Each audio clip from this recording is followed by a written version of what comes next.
오늘은 사도행전 20장 17절 말씀부터 38절 말씀을 중심으로 해서 사명자 바울이라는 제목으로 말씀을 드리겠습니다.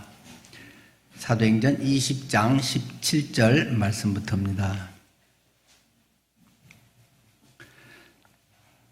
바울이 밀레도에서 사람을 에베소로 보내어 교회 장로들을 청하니 오매 그들이 말하되 아시아에 들어온 첫날부터 지금까지 내가 항상 여러분 가운데서 어떻게 행하였는지를 여러분도 아는 바니 곧 모든 겸손과 눈물이며 유대인의 관계로 말미암아 당한 시험을 참고 주를 섬긴 것과 유익한 것은 무엇이든지 공중 앞에서나 각 집에서나 거리낌 없이 여러분에게 전하여 가르치고 유대인과 헬라인들에게 하나님께 대한 회개와 우리 주 예수 그리스도께 대한 믿음을 증언한 것이라.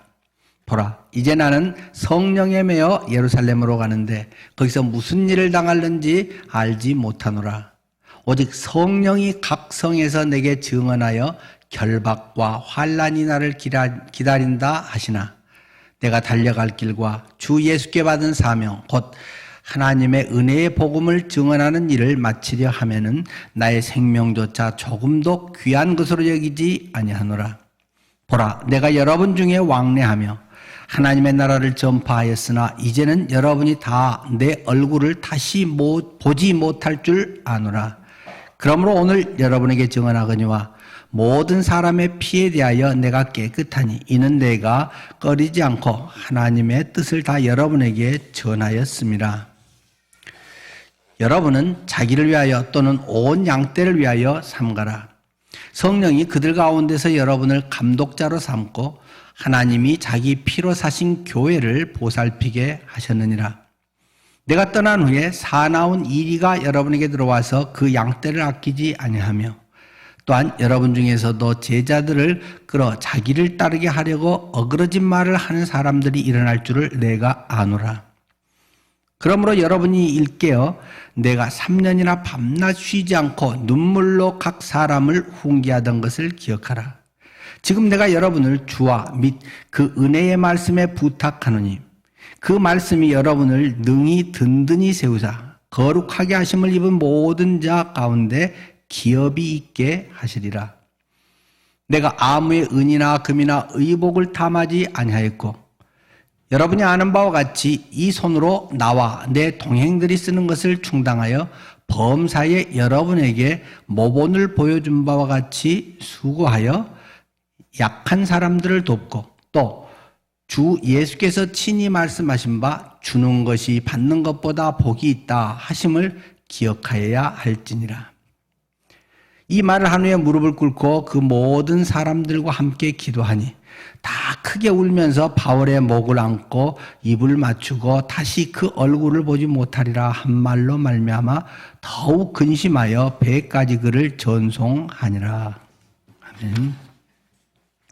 오늘 제목 사명자 바울. 그러나 사명자 바울뿐만 아니라 이것은 모든 그리스도인에게 하나님께서 주시는 내용이기도 합니다. 이렇게 우리 한번 자기 이름을 넣어보면 어떨까요? 사명자 효현, 사명자 김효현. 자, 자기 이름 두 자를 한번 우리 같이 넣어볼까요? 사명자 효현. 시작. 사명자 아멘. 네. 이라는 사실을 기억하면서 오늘 설교를 여러분이 잘 듣고 주님의 음성 부르심을 잘 깨달았기를 바랍니다. 자, 제3차 전도 여행 이제 마무리 후반의 부분에 이르렀습니다. 에베소에서의 사건들이 많았던 것을 또 우리가 쭉 살펴보았고 그래서 몇 군데를 거쳐서 이제 백기를 통해서 다시 예루살렘으로 가려고 하는 것입니다. 그런데 일정이 촉박하기 때문에 바울이 에베소까지는 미처 가지 못할 상황이라는 것입니다. 이 밀레도에서 에베소까지는 한 50km 정도 됩니다. 그런데 그 당시 교통이 별로 안 좋기 때문에 바울이 거기 가서 또 성도들을 만나고 그러면 그렇게 정이 많은데 바울 목회에서 평생에 제일 오래 한 데가 에베소 3년 한 군데서 있었던 것이 평생에 제일 길게 목회했던 장소인데 그곳에 대한 성도들의 마음이 얼마나 애틋했겠습니까? 그래서 가면 도저히 빨리 나올 수 없는 그런 상황에 사람들을 보내서 자, 이리 지도자들이 우리 운영위원들, 집사님들 좀 오십시오 해서 오게 했다는 것입니다. 그래서 그들이 이제 18절에 오매 그들에게 바울이 이야기를 합니다. 이것이 바울의 고별 설교라고 합니다. 바울의 이별 설교, 고별하면서 하는 바울이 에베소 성도들에 대한 마지막 설교라는 것입니다. 그들에게 말합니다. 자, 내가 아시아에 들어온 날, 첫날부터 지금까지 항상 여러분 가운데서 내가 어떻게 살고, 어떻게 여러분에게 본을 보이고, 어떻게 모본이 되고, 어떻게 해야 된다는 것을 계속 내가 삶으로 보였지 않습니까? 여러분 다 아시죠? 하면서 자신이 목회했던 것을 세 가지로 정리를 해서 말합니다. 하나는 겸손하게 하려고 했습니다.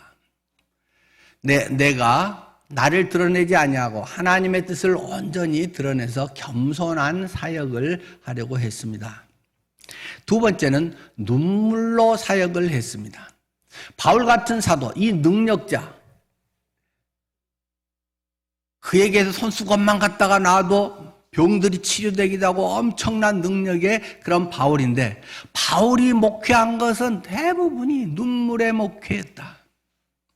성도들을 생각하면 눈물이 핑 돌고 또 성도들에게 싫은 소리 한마디 하고 나서도 계속 마음이 아프고 찜찜하고 내가 왜 그랬나 하는 그러한 눈물이 계속 있었다는 것입니다.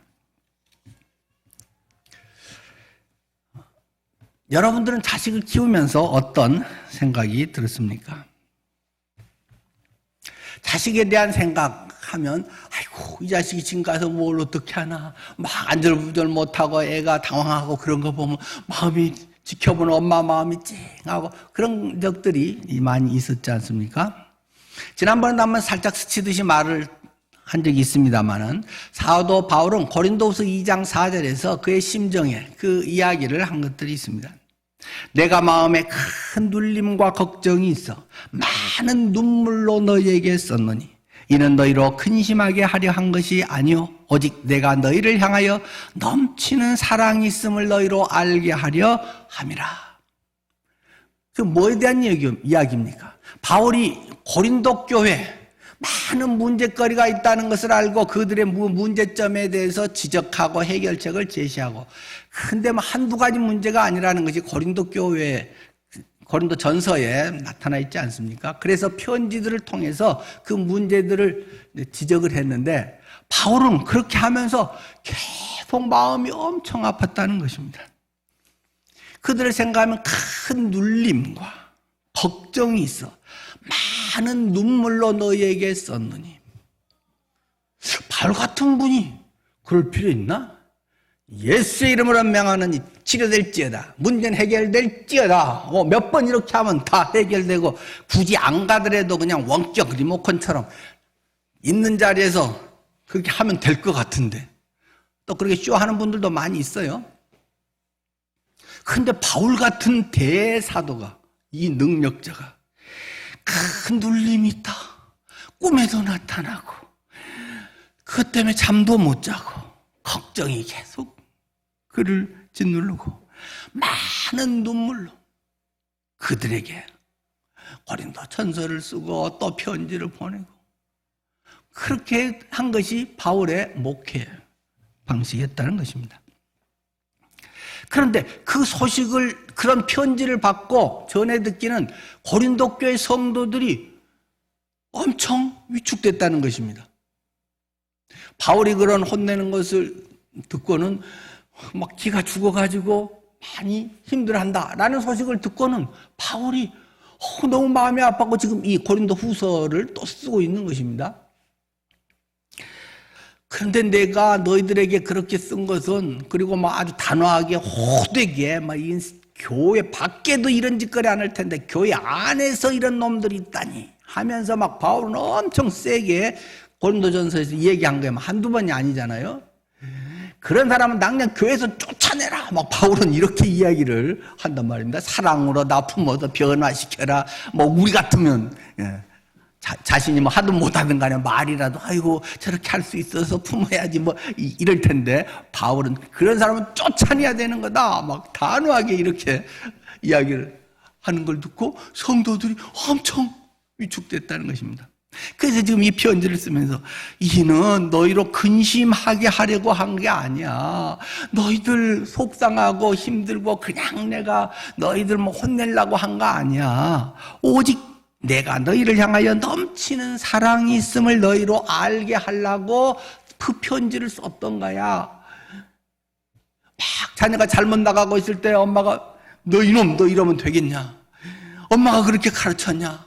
이것이 하늘에 계신 네 아빠가 네 모습을 보면 얼마나 마음 아파하시겠냐? 이놈아 하면서 매를 때리고 막 얘가 막 울면서 하고 있으면 안아주면서 엄마 마음 알지? 엄마가 너 사랑하는 거 알지? 지금 그런 모습을 바울이 지금 편지에 쓰고 있는 것입니다. 바울은 그렇게 눈물의 목회를 했습니다. 그리고 세 번째, 바울은 인내의 목회를 했다는 것입니다. 유대인의 관계로 말미암아 당한 시험을 참고 주를 섬긴 것과, 내 목회는 부단히 참는 것이었다. 능력으로 한 방에 그냥 하나님 제 좀 손 좀 봐주세요, 쫓아버리세요, 뭐 어떻게 큰 재앙을 당해가지고 교통사고 엄청 크게 나가지고 완전 겁먹어갖고 말 잘 듣게 해주세요, 그런 게 아니고 부단히 속도 없는 바울, 애간장이 다 녹아져 버린 바울, 속이 시커매진 바울, 참고 인내해. 그것이 자기의 목표였다는 것입니다. 저는 그걸 보면서 야, 나는 영 그렇게 못하고 있구나, 그런 생각이 많이 듭니다.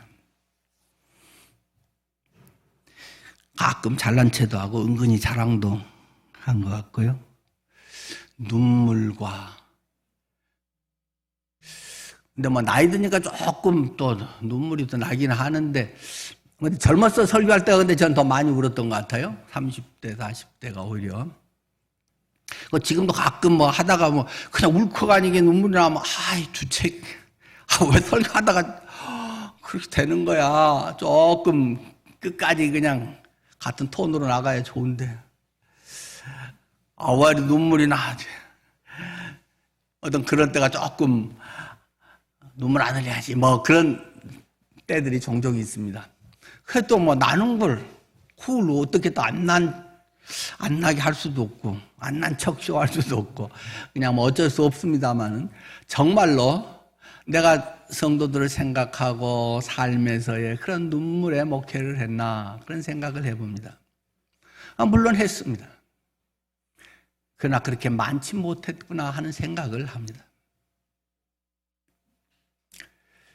제 바인더 중에 하나는 성도님들이 제게 보낸 편지들, 카드들이 모아진 것이 있습니다. 어쩌다 정리하다가 이렇게 보면 지금은 이름도 때로는 가물가물해진 분도 있고 지금 뭐 이 자리에 계신 분들도 있고, 그분들이 카드 보낸 것들을 보면 가슴이 뭉클합니다. 꼭 뭐 잘해서 그렇게 좋은 말만 쓰진 않으셨겠지만, 또 격려 차원에서 썼겠지만 어쨌든 다 좋은 얘기만 써져 있었습니다. 영혼에 대한 간절한 사랑, 주님을 섬기고 우리가 주님 안에 함께 성도가 되고 예배를 하는 것은 서로에 대한 가슴, 사랑의 가슴이 맞닿는 것이 교회고 목회 아닐까요? 근데 돌아보면 점점 목회 연륜이 많아질수록 그런 것보다는 어떤 원칙을 더 많이 가졌던 거 아닌가, 그런 생각을 하게 됩니다. 사실 목회에서 늘 선배들도 뭐 많이 하는 이야기지만 목회에서는 성도들을 이겨먹으면 안 된다. 그런 말이 있습니다.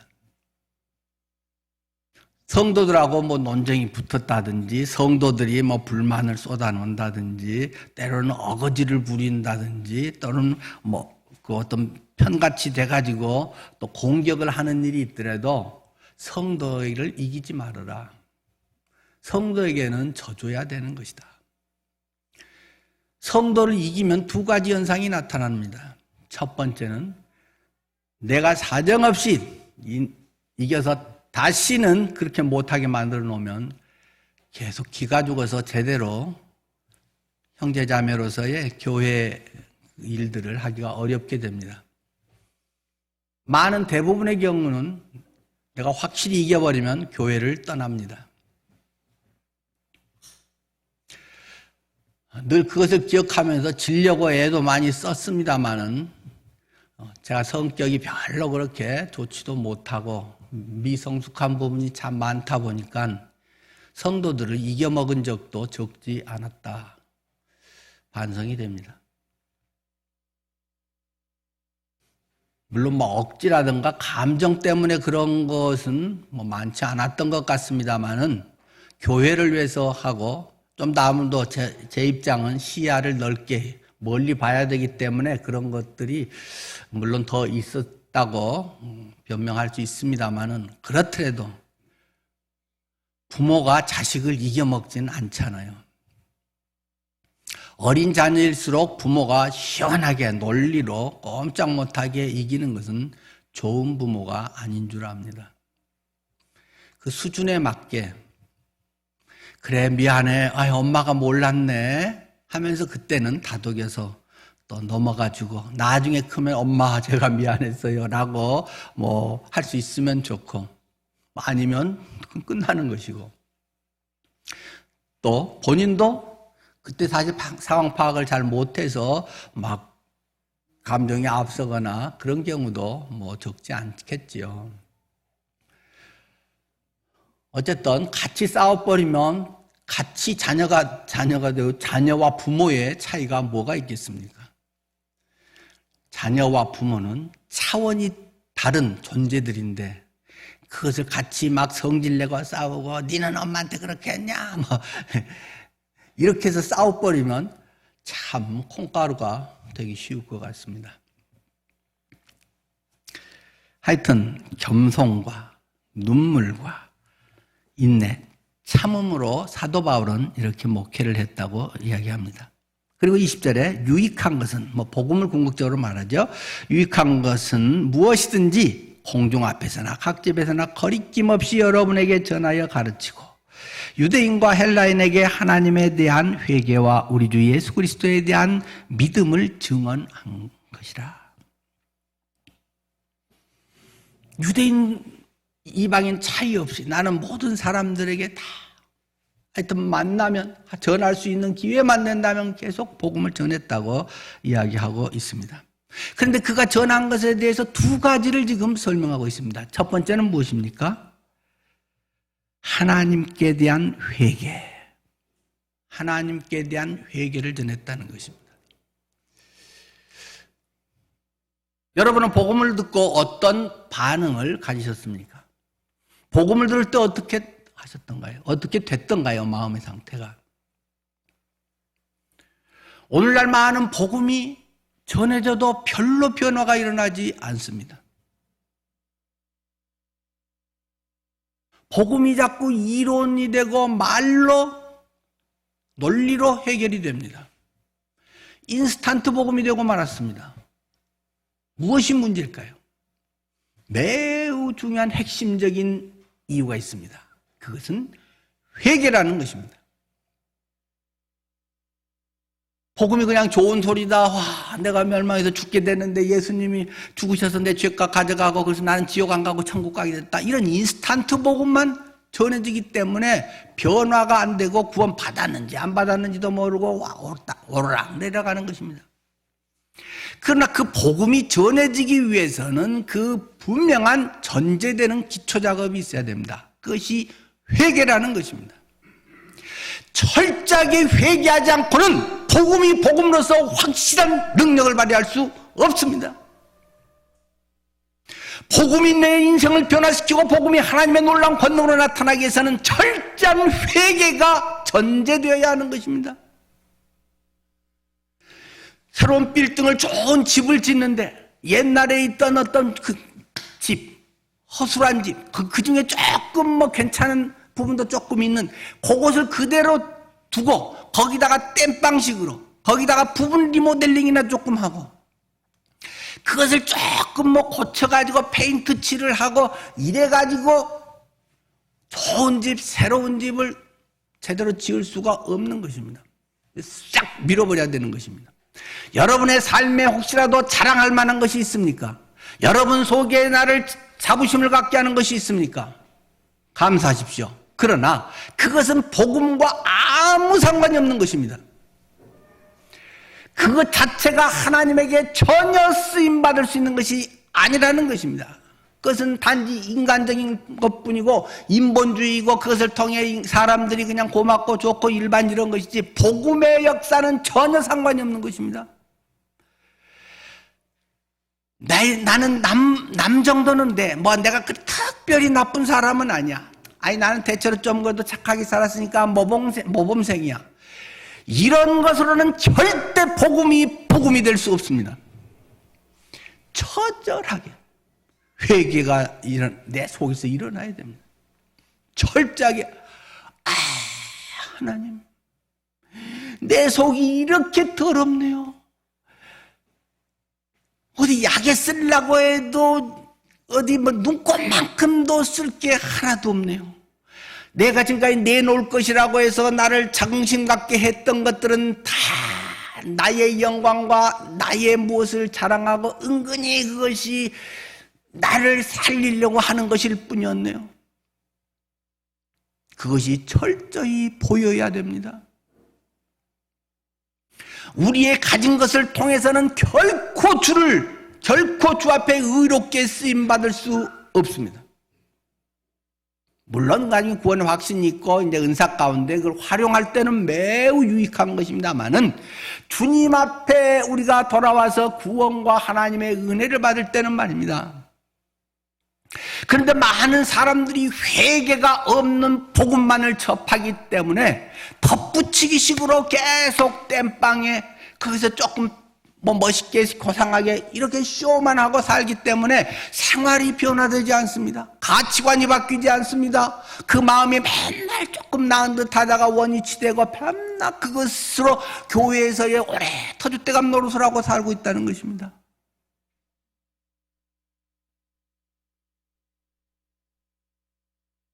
철저하게 밀어버려야 됩니다. 회개는 무엇입니까? 새로운 마음을 갖고 감동을 받고 주님 앞에 이렇게 살아야지. 그런 거 회개 아니다. 그건 후회고 반성이고 그거는 좋은 명화만 봐도 좋은 영화 감동만 봐도 하고 좋은 책만 봐도 내 인생에 맞아 이러면 안 돼. 그런 거는 성령의 역사 없어도 얼마든지 일어날 수 있는 것이다. 타종교 믿어도 그 정도는 얼마든지 변화돼서 얼마든지 그렇게 살 수 있는 것이다. 구원은 오직 성령에 의해서 성령의 역사 가운데서만 일어날 수 있는 것이다. 그것은 회개에서 비롯된다. 구약의 모든 것들 율법 그것을 정리한 그 마지막 선지자가 침례자 요한입니다. 그가 외치는 메시지는 무엇입니까? 한마디, 회개하라. 도끼가 나무 뿌리에 놓여 있다. 언제든지 심판의 도끼가 찍어서 넘어뜨려버릴런지 모른다. 회개하라. 구약의 모든 것을 뭉뚱거린 메시지 엑기스라는 것입니다. 율법은 뭐 하는데 필요한 것입니까? 회개해야 될 대상이구나. 나는 남들같이 보통 정도는 되고 난 조금 모범생에서 그래도 조금 괜찮구나. 남보다 나는 조금 나쁜지 덜 했구나. 이게 아니라 좋은 엑스레이일수록 좋은 MRI기일수록 철저하게 나는 통증을 몰랐는데 간암 3길에 그것을 발견하게 하는 것이 율법이라는 말입니다. 회개, 유턴, 하나님께 유턴을 하는 것이 회개고, 거기에서 복음이라고 하는 것이 비로소 역사할 수 있는, 효과를 발휘할 수 있는 것입니다. 그 회개가 없었는데, 내 갈 길을 잘 가고 뭐 착해가지고 모범생이고 잘했는데 교회까지 다니니까 아이고 얼마나 더 착해, 얼마나 더 좋은 신랑감이야. 그는 종교라니까요. 그런 걸 추구하면 안 된다니까요. 그건 결코 복음이 아닙니다. 여러분은 여러분 자신이 처절하게, 얼마나 지독하게 죄덩어리인지를 처절하게 느낍니까? 어제 기도회 때 제가 되게 창피하지만 그런 얘기를 잠깐 했습니다. 한 달쯤에 꿈을 꿨는데, 와, 제가 평소 생각지도 못하고 상상도 못했던 그런 일을 제가 꿈에서 하는 거예요. 화들짝 놀라서 깼습니다. 내가 목사 노릇을 30년 이상을 한 사람인데 내 속에 그런 죄의 악한 생각이, 내 뭐 잠재의식인지 무의식인지 뭐 프로이트가 말하면 뭐 그런 사람도 그렇게도 이야기하지만 그런 게 내 속에 깔려있나? 내가 사람들 몰래 뭘 보거나 뭐 어떤 그런 걸 숨겨놓고 뭐 어떤 그런 책이나 인터넷이나 뭐 이런 거, 나 솔직히 그런 거 한 적도 없는데, 지금 내 나이가 60대 중반인데 꿈속에 내 그런 엄청 창피한 것 같은 그게 제 꿈속에 나타나더란 말입니다. 와, 하나님, 얼마나 더 주님께 가까이 가야 꿈속에서까지 거룩해질 수 있나요, 주님? 어제부터 설교를 하고 은근히 하고 나서 조금 걱정이 됐습니다.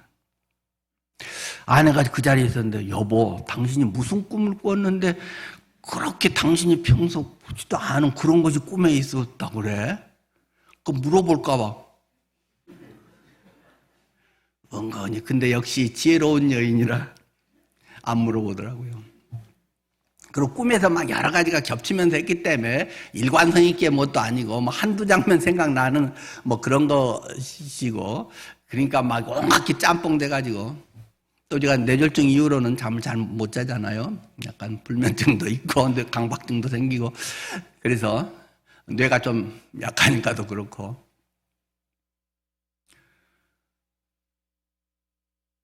여러분, 하나님 앞에 섰을 때, 하나님이 지금 여러분을 보실 때 무엇라고 말씀하실까요?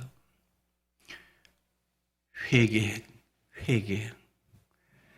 물론 뭐 회개라든가 자백이라든가 이런 뭐 신학적 용어의 구분은 뭐 여러 가지가 있겠습니다만, 그런 거는 뭐 접어두고, 내 속에 죄된 것들, 돈에 대한 욕망, 인기, 권세, 돈 이런 건 아닙니다라고 뭐 설교하면서 제 마음속에, 꿈속에 그런 것 앞에 비굴해지려고 하는 제 모습을 발견합니다.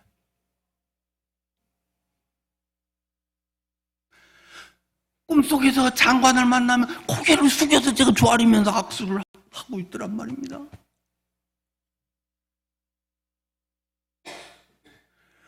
여러분은 혹시 돈이 생기고 뭐가 좀 인기가 있어지고 뭐가 이렇게 된다고 하면 현실에서 혹시 그렇게 돼버리지 않을까요? 존중하고 인격적으로 그런 것은 깍듯이 또 잘 하는 게 예의 도리겠죠.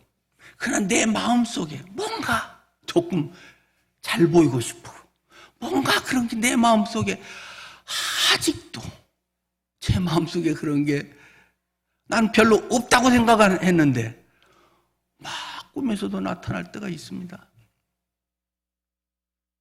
복음은 철저한 회개 속에 예수 그리스도의 십자가의 피, 그것이 나의 과거의 죄, 현재의 죄, 미래의 죄까지 완전하게 털끝만큼도 남기지 않고 완전히 처리해버렸다. 그리고 완전히 죽어버렸다. 3일간 썩어서 문드러져 버렸다. 도저히 그것이 살아난 것이 아니라 내 속에 부활의 영 예수 그리스도의 영이 나의 주인이 되시고 내 안에 계심으로 말미암아 내가 거듭났다, 다시 태어났다. 리모델링 고치고 뭐 좀 좋아지는 그런 거 복음 아니다. 그런 거는 내 속에, 물론 삶의 행태로는 내가 죽지 않았기 때문에 그런 것들이 점차 죄성, 오염 이런 것들이 이제 좀 변화돼서 나타나겠지만 적어도 내 안에 믿음의 측면에서, 말씀과 영의 측면에서는 완전히 거듭나버린 존재인데, 나는 생각하고 돈 쓰고 뭐 하는 것이 자존심 상하고 체면 살리고 뭐 어떻게 요령 펴서 싹 하고 말은 멋있게 하고 이런 짓거리를 계속 내 육신은 조장하고 있다는 것입니다. 그래서 하나님에 대한 회개, 그리고 예수 그리스도에 대한 믿음, 그 십자가, 그 부활, 이걸 내가 전했다. 바울은 짧은 시간에 내가 평생 전한 것, 회개, 그리고 예수님의 십자가 부활의 그 복음의 사건. 여러분이 다른 건 몰라도 괜찮습니다. 교회 처음 나와서도 괜찮습니다. 중간에 급한 일에서 나가도 괜찮습니다. 5분도 안 걸리는 이것. 내가 주님 앞에 철저하게 회개하는가? 회개한 적이라도 있는가? 아이고, 조금 내가 죄인이구나. 그런 것 말고요. 그런 걸 모든 사람이 다 회개하는데, 사도 바울은 마지막에, 야, 내가 죄인 중에 괴수다. 사도 바울이 최고로 무르익었을 때, 최고로 성숙했을 때 표현이 내가 죄인 중에 괴수, 꼴통이네 라는 것이 바울의 고백이라는 말입니다. 여러분들의 삶 속에 그리스도의 영이 있으면 그리스도의 거룩하심 앞에 감히 늘 이야기하시 빛 앞에 가까이 가면 갈수록 더 그림자는 길고 선명하게 나타나는 법입니다. 여러분이 하나님 앞에 서면 설수록 하나님, 꿈에서라도 이러다니요. 이게 말이 됩니까, 하나님?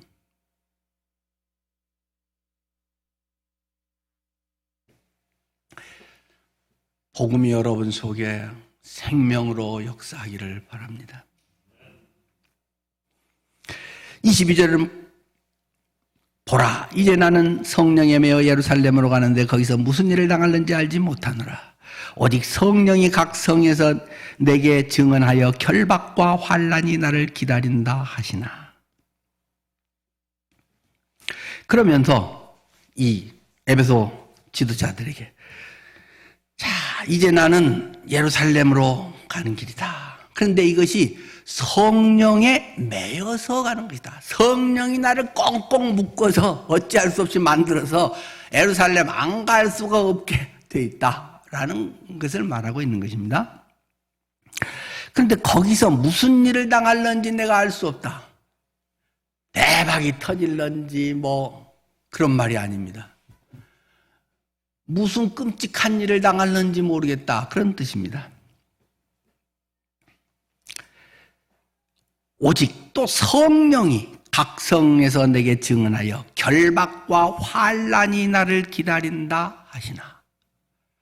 나는 예루살렘에 가면 뻔하게 당할 일이, 그 아주 극렬한 유대인들이 나를 결박한다. 감옥에 집어넣어버려 체포당해서 나는 징역살이를 하게 될 것이다. 그리고 환난이 뭐도 터지고 어려운 일이 내 앞에 뻔히 놓여 있다. 그것이 그런데 내가 뭘 잘못하거나 인간적으로 부족하거나 그래서가 아니라 두 번 다 강조하기를 성령께서 그렇게 만들어 놨다. 결박당하고 환난 당하는 것도 성령에 의해서다. 예루살렘에 가야 한다. 가볼래가 아니라 가야 한다고 강력하게 나를 끌어가시는 분도 성령이다. 여러분이 혹시 성령 충만하고 성령에 온전히 붙들려 있을 때도 큰 결박과 환난의 고난을 당할 수 있음을 기억하십시오. 예수님 잘 믿으면 복 받습니다. 그것은 맞는 말입니다. 인생의 전체로 영원까지 우리가 이야기하면 확실히 맞는 말입니다. 그러나 이 세상에서는 그럴 수도 있고 안 그럴 수도 있습니다. 그건 각자에 대한 하나님의 인도하심 섭리가 다 다릅니다. 죽으라고 고생하다가 끝나는 사람도 있고, 그러다가 극적으로 전환돼서 큰 하나님의 영광을 보는 사람도 있고, 그것은 우리의 선택사항이 아닙니다. 하나님께서 결정하시고 하나님께서 인도하시는 부분입니다. 자, 사도 바울은 가라 하는 성령의 음성을 듣습니다. 여러분들 성령의 음성을 들으면 좋겠잖아요. 제가 가끔 성령의 음성을 들으십시오. 뭐 성령의 음성을 들어야 뭘 하든 마든 할 거 아닙니까? 그런 얘기 하잖아요. 근데 그렇게 사모하던 성령의 음성이 들렸습니다. 예루살렘으로 가거라. 극렬 유대인들의 있는 본거지로 들어가거라. 하나님하고 조금 겁나서 있는데 또 하나님의 두 번째 성령의 음성이 들려옵니다. 네가 거기 가면 말이야, 결박과 환난이 너를 기다리고 있어. 두 번째 성령의 음성입니다. 이럴 때 어떻게 하겠습니까? 갈등이 생기는 것입니다. 여기에 갈등이 있습니다. 이 가운데 하나님의 성령의 음성을 들은 분들이 있으시죠. 뭐 거창하게 이야기 안 해도 주님께서 내게 어떻게 살아라, 어떤 또는 소명감이라든가 적어도 한 번 정도는 와 정말 주님 그래요, 주님 이렇게 살고 싶어요. 그럼 여러분들의 마음 가진 때가 그래도 한 번은 있으셨죠. 근데 그 일이 돈 쓰고 시간 쓰고 고생하는 거란 말입니다. 안 해도 되는 걸 해야 되는 거란 말입니다. 남들은 안 하고 좋아하고 뭐 이렇게 했는데도 나는 죽으라고 아픈데도 해야 되는 일이란 말입니다. 오늘 점심 냄새가 뭐 아주 맛있게 밑에서부터 맛있는 냄새하고 올라옵니다.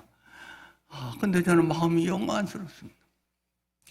이 양숙 집사님 지금 대상포진 걸려 있는데 식사 당번 지금 저 하고 있단 말입니다. 며칠 전에 전화해서 괜찮아요? 바꿔야 되지 않아요? 그 몸을 할 수 있겠어요? 지금 시장에 나왔어요. 시장에 사러 왔어요. 목사님 괜찮아요? 할만해요? 그래도 이따 점심 맛있게는 먹겠지만 걱정이 됩니다. 주님의 일을 하는 것은 갈등이 늘 우리에게 있습니다. 항상 좋고 예루살렘 가라 그러면 대관식이 기다리고 있다. 너를 수석 사도로 삼아 주실 것이다. 그러면 뭐가 문제가 있습니까? 고민할 게 갈등이 없습니다. 그러나 성령의 인도하심 가운데 많은 경우는 갈등을 일으킬 수밖에 없도록 하나님이 인도하신다는 말입니다. 다만 한 가지 전제, 깜이 되면 말입니다. 새신자에게 그렇게 가라고 하겠어요? 새신자에게 가서 네가 환난이 기다린다. 나 예수 안 믿을래? 그럴 수도 있겠죠. 깜이 되면 말입니다. 이 정도 할 만한 사람이면 신앙의 연륜이 있고 말입니다. 그래도 언젠가는 주님에 대한 감동과 헌신이 있었단 말입니다. 그리고 신앙의 오랜 생활 가운데 성경의 지식이 있고 뭐 어떤 훈련도 받고 뭔가를 여러분들이 준비한 게 있다면 말입니다. 주님은 그것을 쓰기 원하십니다. 난 젊어서 많이 했어. 이제 젊은 것들이 아주 말 이 나이에 내가 하랴? 이미 죽은 사람입니다.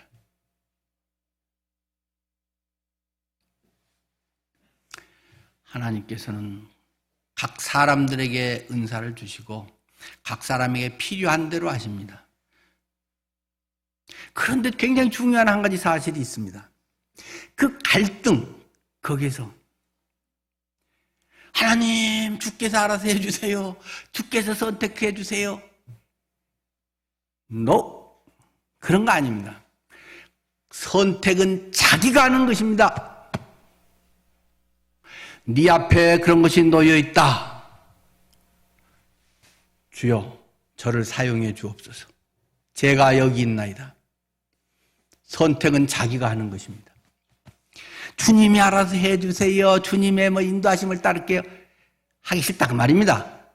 그렇게 쉬운 말을 복잡하게 막 그리 돌리는가요? 그만큼 뭔가 이거는 조금 안 되고 좀 나중에 했으면 좋겠고 이게 걸리고 뭔가가 막 지저분하다는 것입니다. 생각이. 주님이 알아서 그때가 제일 좋은 때라고 해서 하나님이 부르신 것인데 내 생각이 엄청 많습니다. 사람들은. 성경 지식은 엄청 많아가지고 이 구절 저 구절을 막 갖다 붙입니다. 늘 푸른 성도들은 그러지 마십시오. 단순하십시오. 믿음은 단순하고 확실한 것입니다. 갈등 속에서 내가 선택하는 것입니다. 주님께서 해주세요 그런 소리 하지 말아요. 남들이 보면 믿음 있고 주님을 의뢰하는 것 같아 쇼하는 겁니다. 그런 게 많은 사람들이 그렇게 해서 쏙쏙 빠져나갔다는 말입니다. 나는 네를 부른다. 네 있는 그대로를 부른다고 주님은 말씀하고 있습니다. 이 설교가 지금 찔린 분 있습니까? 진지하게 오늘 가서 기도하십시오.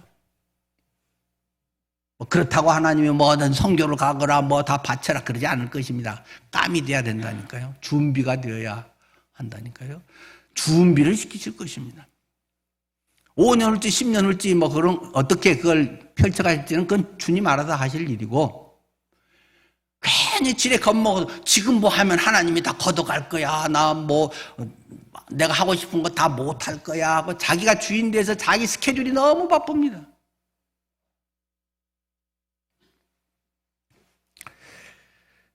그런데 바울은 이렇게 결단합니다.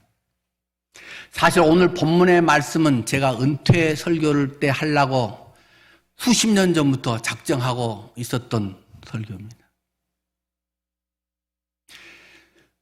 그런데 지금 생각해 보니까 제가 은퇴 때 이 설교를 못할 것 같습니다.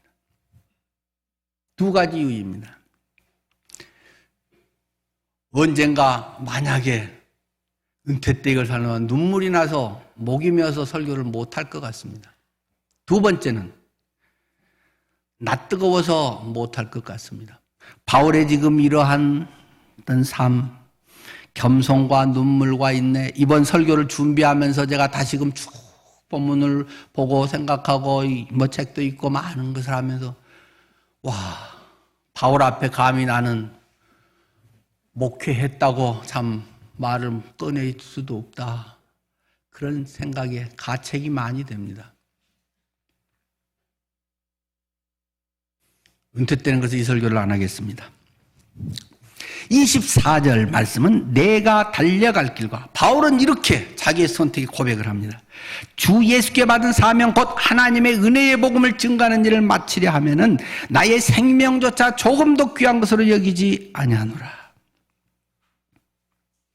이 말씀은 제가 목사 시치를 받을 때 목사 심사 시험을 할 때에 소명 간증문에 썼던 구절이기도 합니다.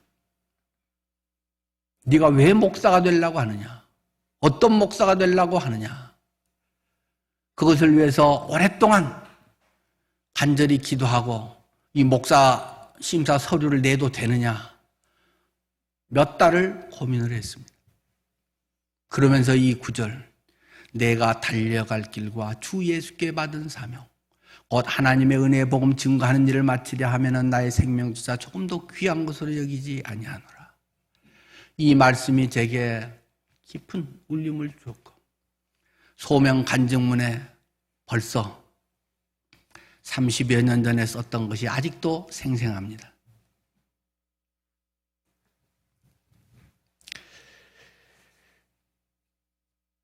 이어서 25절 보라 내가 여러분 중에 왕래하며 하나님 나라를 전파하였으나 이제는 여러분이 다 내 얼굴을 다시 보지 못할 줄 아노라.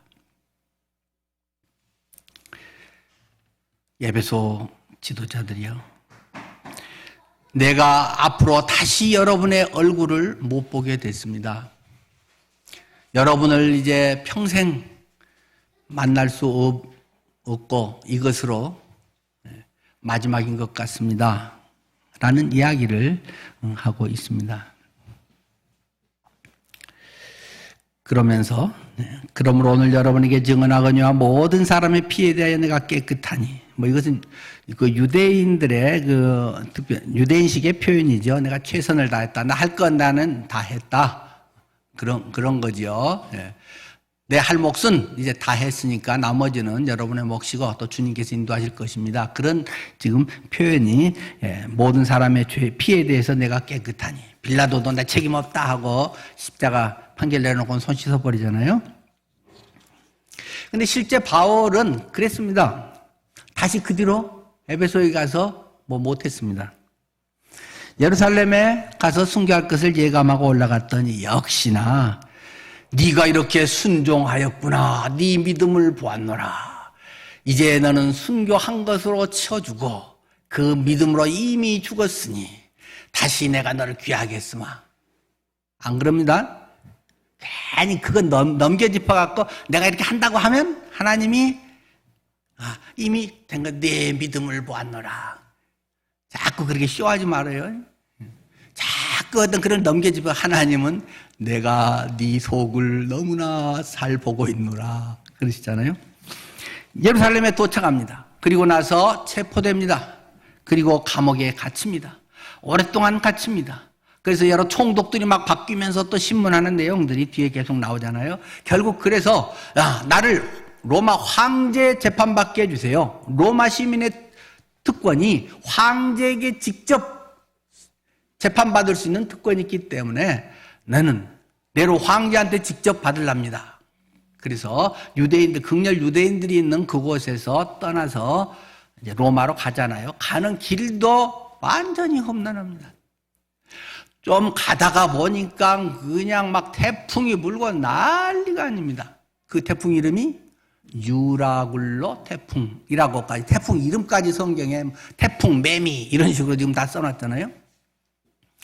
그래가지고 배가 다 깨져버리고 완전히 죽을 고비가 됐다는 것입니다. 막 짐 줄이려고 음식 다 버리고 해서 배 쩔쩔 굶고 완전히 탈진되고 난리가 났다는 것입니다. 뭐 어쨌든 그 과정 속에 바울이 리더로 또 서게 되지만, 그래서 겨우겨우 헤엄치고 배 나무 조각 하나 하고 그래서 한 섬에 도착했다. 그 섬이 멜리데라고 하는 몰타 섬이라고 기록하고 있고, 거기에서 또 끝나서 몰타 섬에서 병을 고쳐주고 어쩌고 해갖고 투장이 되니라도 아니고 갈 건 끝까지 가는 것입니다. 로마로 또 가갖고 재판을 받습니다. 감옥에 들어갑니다.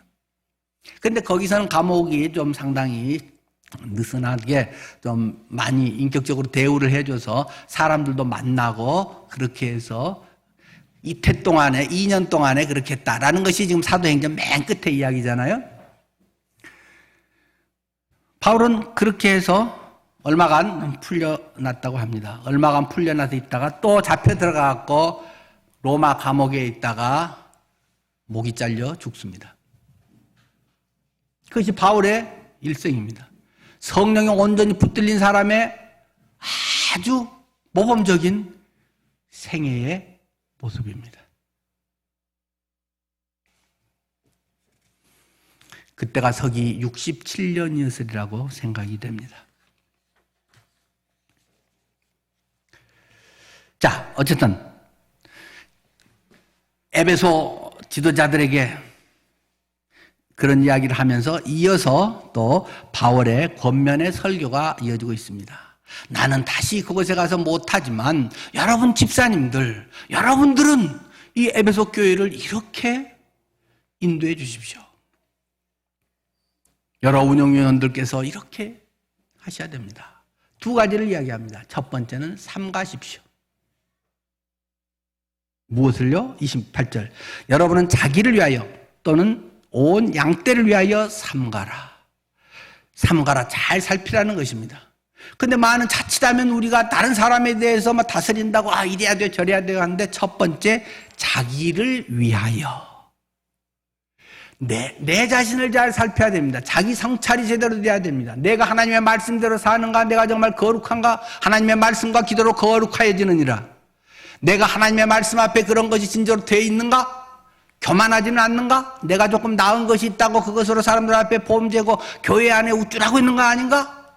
철저하게 성령 안에서 깨부시면서 자기가 주님 앞에 바로 서야 한다는 것입니다. 두 번째는 또는 양떼를 위하여 삼가라. 성도들을 위하여 삼가라. 성도들을 잘 돌보라고 이야기를 하고 있습니다. 그러면서 내가 가치 없어서 너무 안타깝지만 내가 두 가지를 여러분들에게 앞으로 일어날 일을 말할 수 있다. 하나는 외부적으로 나타난 사건으로 29절 내가 떠난 후에 사나운 이리가 여러분에게 들어와서 그 양떼를 아끼지 아니할 것이다. 외부에서 어떤 거짓 선지자들, 이단들이 들어와서 교회를 완전히 박살내려고 난리를 치긴다. 그걸 여러분이 잘 살펴가지고 우리 교회의 그런 이단이라든가 그런 죄악된 것이라든가 세속에 물든 것이 없는가를 철저히 살펴서 교회를 잘 보존해야 된다. 30절에는 내부적인 요인으로 또 있다. 항상 외적인 문제도 있지만 내부적으로도 문제는 항상 생긴다. 교회 안에는 원불교 신자는 항상 있다. 원망하고 불평하는 교인은 항상 있다. 사탄이 그 마음속에 계속적으로 그렇게 아름답고 귀하게 섬겼던 분이 어느 순간에 오해를 하고 아니면 서운한 것이 있으면 돌변해가지고 교회를 공격하고 또 자기가 인기를 끌고 자기 편을 만들려고 하는 것은 초대교회부터 지금까지 항상 교회 안에 있어 왔던 일입니다. 또한 여러분 중에서 제자들을 끌어 자기를 따르게 하려고 자기 편을 만들려고 어그러진 말을 하는 사람들이 일어날 줄을 내가 아노라.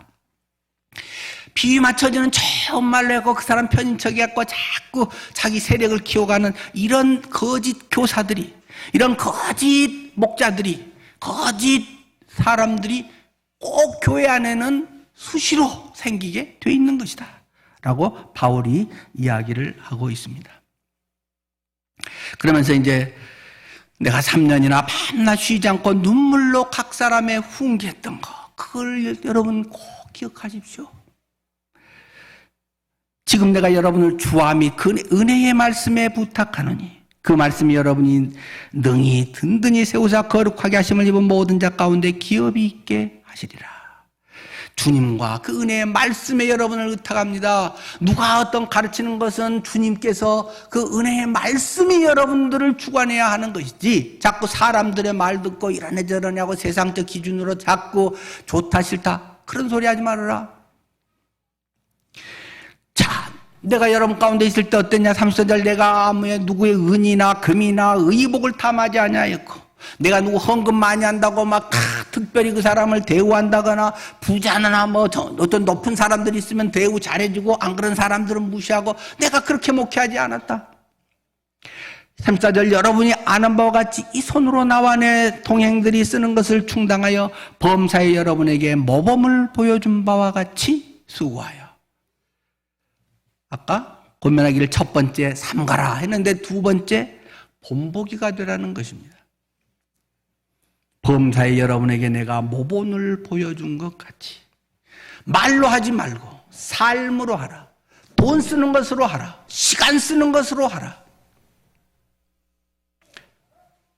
여러분의 삶이 모본에 자녀에게도 당연한 것이지만 이런 모본을 뽑고 다른 사람을 돕고 그 바쁜 바울이 약한 사람을 돕고 또 어려운 사람들을 막 가르친 대로 챙겼다는 것입니다.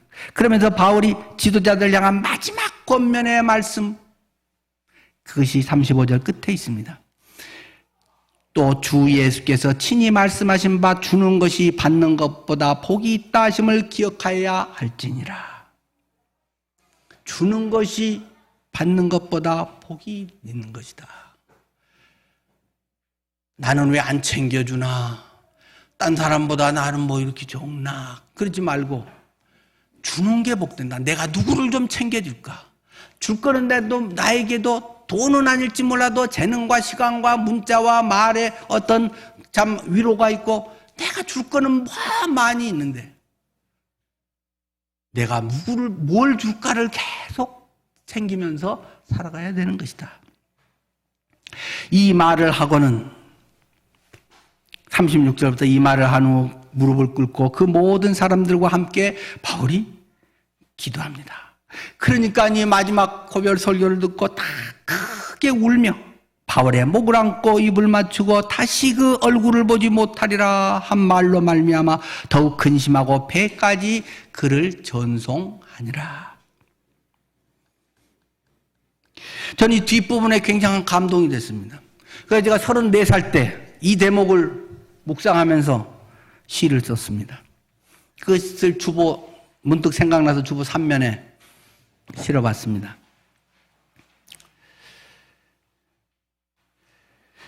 찢겨진 생가지엔 가슴 살점 꿰어있고 바울 말잔등 휘갈기고 뿌연 먼지를 일으키며 흔들리는 낙엽으로 먹구름을 맞누나 찢겨진 생가지엔 가슴 살점 꿰어있고 백고동 우르마나 모래밭에 무릎 박은 머리 숙인 두 눈에선 쏟아지는 장대비 검어지는 황혼빛에 긴 입을 맞추면서 촉촉한 눈빛으로 해돋이를 그린다.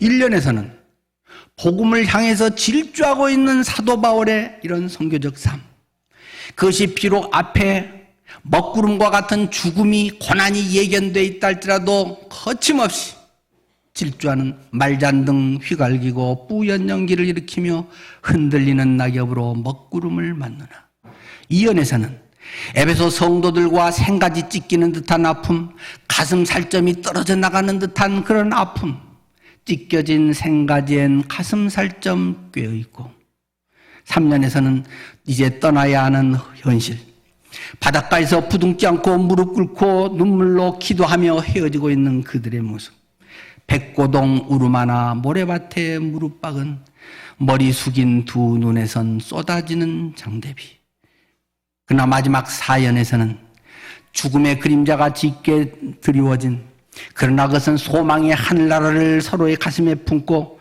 새 생명의 역사를 일으키는 해돋이를 기약한 그러한 거듭남의 삶, 검어지는 황혼빛에 긴 입을 맞추면서 촉촉한 눈빛으로 해돋이를 그린다. 30년 전에 이 본문을 대하면서 했던 그런 감정들이 또 제가 다시 이런 시라든가 이걸 보면서 다시금 참 울컥울컥 제 속에 되살아나는 것을 이번 한 주간 설교 준비하면서 느꼈습니다. 사명자 효현, 사명자 여러분 각자, 여러분 각자를 향한 주님의 메시지가 되기를 축원합니다. 기도하겠습니다.